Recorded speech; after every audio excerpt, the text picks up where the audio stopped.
Hello everyone, welcome back to property. आज हम transfer of property act के section 22, 23 and 24 को सिंपल लैंग्वेज में समझेंगे विद एग्जांपल्स। ये सेक्शंस कंटिंजेंट इंटरेस्ट और सर्वाइवरशिप से रिलेटेड बहुत इंपॉर्टेंट कंसेप्ट्स एक्सप्लेन करते हैं। तो चलिए इन तीनों सेक्शंस को समझना शुरू करते हैं।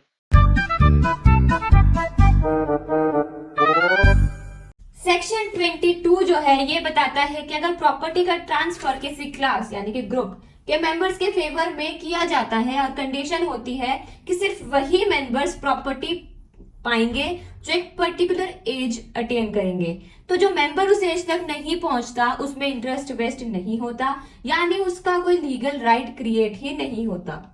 फॉर एग्जाम्पल, ए अपनी प्रॉपर्टी ट्रांसफर करता है और लिखता है कि मेरे ग्रैंड चिल्ड्रन में से जो 21 साल की एज अटेन करेंगे उन्हें प्रॉपर्टी मिलेगी। मान लो एक्स जो है उसकी 22 ईयर्स एज है, वाई जो है उसकी 21 ईयर्स एज है एंड जेड जो है वो 18 ईयर्स का है और 21 साल के होने से पहले उसकी डेथ हो गई, तो प्रॉपर्टी सिर्फ एक्स और वाई को मिलेगी। जेड का इंटरेस्ट कभी वेस्ट ही नहीं हुआ क्योंकि उसने रिक्वायर्ड एज अटेन ही नहीं की। ठीक है, पॉइंट टू रिमेंबर इज कि पर्टिकुलर एज अटेन करना कंपल्सरी है, एज अटेन किए बिना कोई वेस्टेड इंटरेस्ट नहीं बनता।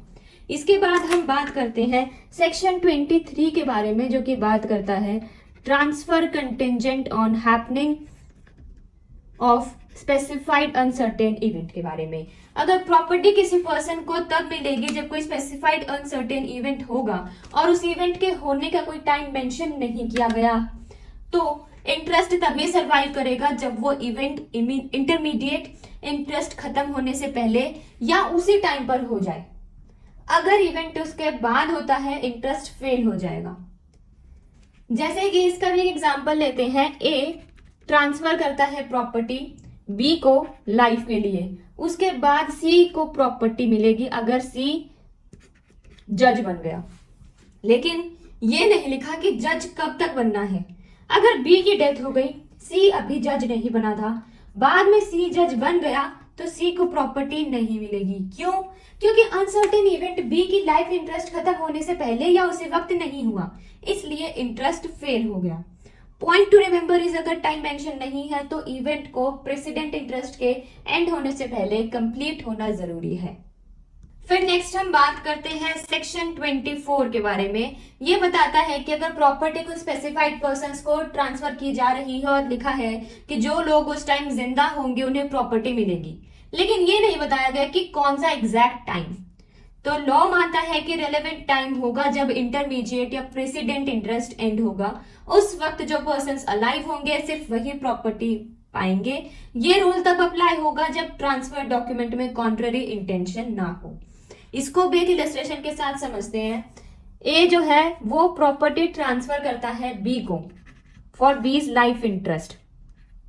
ठीक है, बी की डेथ के बाद प्रॉपर्टी सी और डी को इक्वली मिलेगी या जो सरवाइव करे उसको मिलेगी। अब क्या हुआ कि सी की डेथ बी के लाइफ टाइम में ही हो गई, डी और बी के बाद भी, डी जो है वो बी के बाद भी जिंदा था, यानी कि सी भी मर गया, बी भी।